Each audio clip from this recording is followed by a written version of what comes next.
Some women don't come into your life to love you, they come to test you. It's not about building something real with you. It's about seeing how much of yourself you're willing to surrender just to keep them around. And if you're the kind of man who's stable, consistent, emotionally grounded, and focused on his path, that makes you dangerous not in a toxic way, but in a way that makes them feel out of control. You're not easily moved, you don't beg, and you're not addicted to their validation. That unsettles women who thrive on emotional leverage. So what do?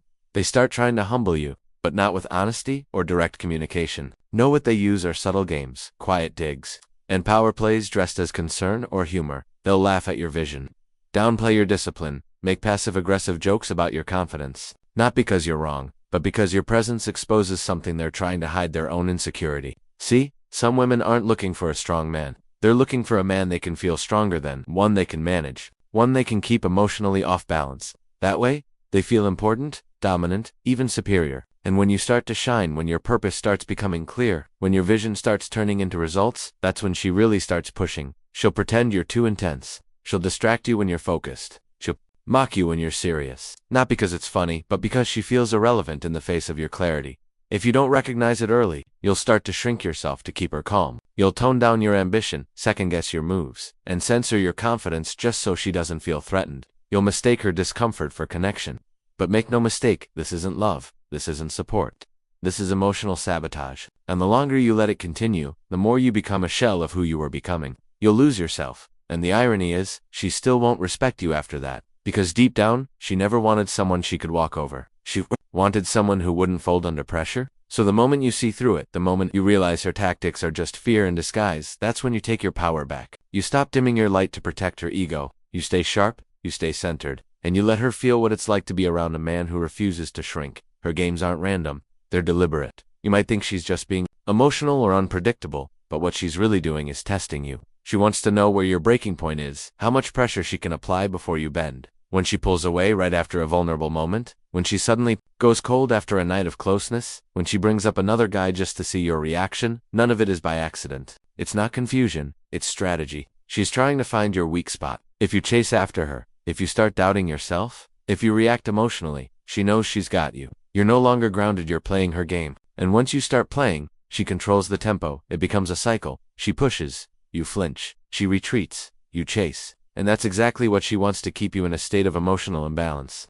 Because the more you're reacting to her, the less you're focused on your mission, your boundaries, and your peace. She wants to know, can she shake you? Can she pull you away from yourself? Because if she can, she'll never see you as powerful. She might stay, but it won't be out of respect. It'll be because she knows you're emotionally predictable. But everything shifts the moment you stop reacting. When her silence no longer provokes you, when her tests don't move you, when you stop chasing every mood swing with an explanation or apology, that's when the power dynamic flips. Now she's the one unsure. Now she's chasing clarity, chasing your validation, trying to figure out why her usual tactics don't work on you. That's the point where she realizes she's not in control anymore. And that's exactly where you need to be, not angry, not emotional, but detached and composed. Because a man who cannot be manipulated emotionally is a man who commands respect without ever raising his voice.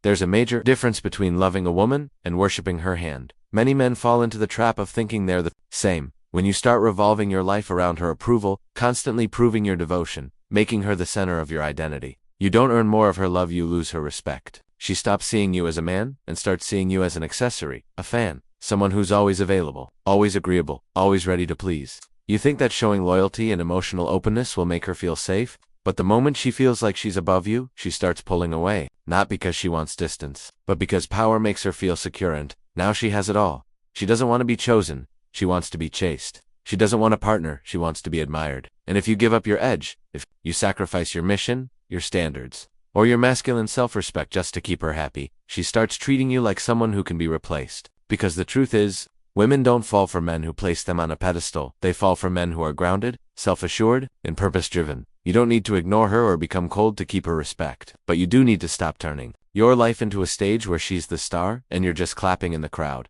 A woman respects a man who has a spine, a man who loves her but never forgets himself in the process. When your confidence comes from within, not from her validation, she either rises to meet you or she walks away. Either way, you stay in your power. Because the moment you stop being an audience and start being a man again, everything changes. The moment you begin to focus on yourself, your body, your money, your pieces, often the exact moment she starts becoming restless, not because you're ignoring her, but because you're evolving. You're no longer giving her constant access to your energy. You're spending more time in the gym, in your craft, in your thoughts. And instead of being proud of your discipline, she accuses you of becoming distant. She says you've changed. And in a way, she's right, you have. But it's not distance. It's direction. You're not pulling away from her. You're pulling toward your purpose. And for a woman who isn't rooted in her own growth, that feels like rejection. She fears being left behind. She fears becoming irrelevant in your new world. So instead of rising with you, she tries to slow you down. She demands more attention, creates unnecessary drama, or questions your priorities. But it's not love. She's seeking its reassurance that she still has control. Because when your life no longer revolves around her moods, her insecurities, or her schedule, it reveals something uncomfortable, that you're no longer the man she could manage emotionally. A woman who truly supports you will push you forward, not pull you back. She'll add fuel to your fire, not throw water on it. But the one who feels threatened by your growth will interrupt you at every turn. Not because she hates your progress, but because it highlights her lack of it. So when you're grinding, building, focusing, pay attention to her response. If she becomes a weight instead of a wing, understand what that means. Don't sacrifice your future for someone who's scared of being left behind. Because the right woman won't fight your evolution, she'll rise with it. And the wrong one will try to make you choose between her and your potential. The ultimate power a man holds is not in how much he can chase, argue, or convince, it's in how calm he remains when tested. Emotional control is the rarest form of strength, and once you master it, the game changes entirely. If she can lie, disrespect, flirt with other men, throw emotional jabs, and still have you sticking around like nothing happened, she knows she owns you. She knows your love has no boundary, no weight, no consequence. That doesn't earn you her admiration, it erases it. Because in her mind, if you tolerate everything, then your peace, your dignity, and your time mean nothing. That's why she pushes your buttons. She wants to know, can I make him fold? Can I pull him out of character? Can I make him beg, explain, or lose control? If the answer is yes, the respect fades. But if you remain unmoved, if you stop explaining, stop chasing, and stop playing, her emotional chess match, she realizes the leash is gone. That's when the silence hits her. That's when the game turns. Now she's the one feeling uncertain. Now she's watching your distance, analyzing your silence, and realizing she no longer has access to the man she once thought she could manipulate. She bait you to come back. A random message, a carefully timed story post, a vague accusation, like you used to care more. It's not love, it's a hook. She wants the control back. She wants you back on the leash. But the only way to win is to never play again. No response, no explanation, just stillness. Let her sit in the silence she created. Let her feel the absence of the man she tried to humble, because once you stop defending yourself, stop breaking yourself into smaller pieces just to be accepted, you become untouchable, and the untouchable man doesn't prove. He doesn't chase, he doesn't need closure, he just exits. He lets her feel the weight of her actions without softening the blow, not out of bitterness, but out of self-respect. Let her mock your silence. Let her misunderstand your calm. Because, one day she realized she didn't break, she revealed herself. And by the time that truth sinks in, you'll be long gone, focused, calm, and completely unreachable.